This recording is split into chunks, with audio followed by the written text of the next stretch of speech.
मैं तमिलनाडु के एक शहर पुडुकोट्टाई से हूँ।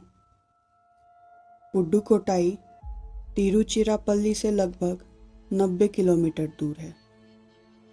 बात तब की है जब मैं बेंगलोर में रहता था और कभी कभी गर्मियों और ठंडियों की छुट्टी में पुडुकोट्टाई अपने दादा दादी के साथ समय बिताने के लिए चले जाया करता था। अभी मैं 24 साल का हूँ और मेडिकल का स्टूडेंट हूँ। मैंने कभी भी भूत पर भरोसा नहीं किया, लेकिन मैं ये जानता था कि अगर भगवान होते हैं तो बुरी शक्तियाँ भी जरूर होती है। जो कहानी मैं आपको बताने जा रहा हूँ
लंबे पेड़ थे जो रोड को चारों तरफ से घेरे हुए थे, जिसको देखकर अपने आप ही किसी को भी डर लग जाएगा।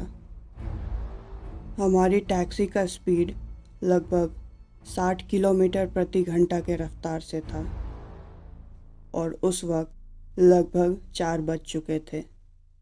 आसपास कहीं कोई भी नहीं था सिवाय गिने चुने कार और ट्रक के, जो या तो हमें ओवरटेक कर लेते थे या फिर उल्टी दिशा से पास करते हुए गुजर जाया।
पहुंचने वाले थे। ये बताते हुए मुझे आज भी काफ़ी मुश्किल होती है कि आखिर उस वक्त हुआ क्या था। हमने गाड़ी उसके बीचों बीच से चला दी और हमारी गाड़ी में ज़रा सा भी किसी के टकराने की कोई भी एहसास नहीं हुई।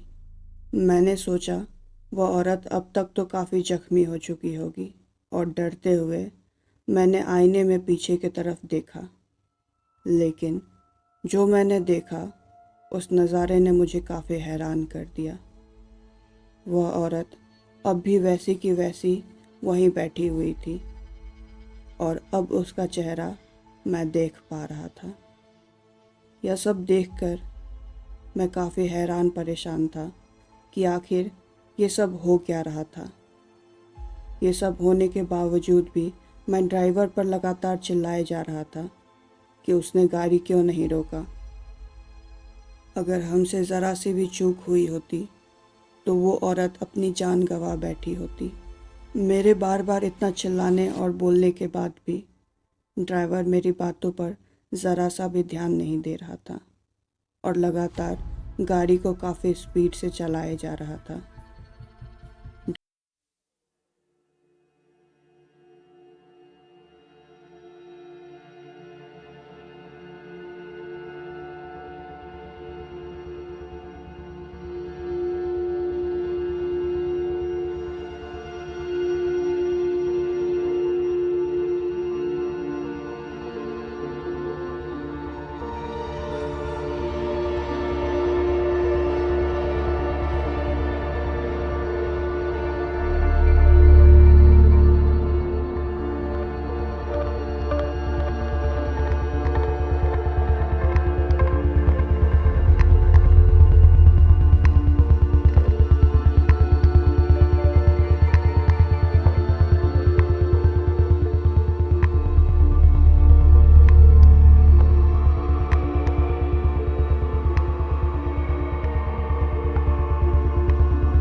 ट्रक ड्राइवर को ही अपना निशाना बनाती है और या तो अकेले सफ़र कर रहे लोगों पर ही हमला करती है और 1-2 दिनों के बाद हमेशा मालूम चलता है कि सड़क दुर्घटना से उनकी मौत हो चुकी है। मेरे ख्याल से तुम अभी भी ये सब समझने के लिए काफ़ी छोटे हो और मुझे माफ़ करना कि मैंने उस वक्त तुम्हारी बातों को नज़रअंदाज किया, क्योंकि जो मैंने किया वो करना हमारे जान बचाने के लिए काफ़ी ज़रूरी था। मैंने चुपचाप उनकी बातों को सुनकर अपना सर हिला दिया। चाय ख़त्म करने के बाद हम लोगों ने बाकी का सफ़र जारी किया। पूरे रास्ते मैं चुपचाप गाड़ी में बैठा हुआ था। मैं उन सब चीज़ों के बारे में सोच रहा था। जो मैंने देखा और सुना वो सब सच था और मैंने शैतानी शक्ति का सामना किया था। तकरीबन 20 मिनट के बाद सुबह हम लोग घर पहुंच गए। मैंने इस घटना के बारे में घर में किसी से कुछ भी नहीं कहा। बस मैं और ड्राइवर ही आज भी इस घटना के बारे में जानते हैं। बाद में मुझे ये पता चला कि तमिलनाडु के कुछ लोग उस चुड़ैल को मोहिनी पिसासु के नाम से जानते हैं, जो जवान मर्दों को सम्मोहित करके अपना शिकार बना।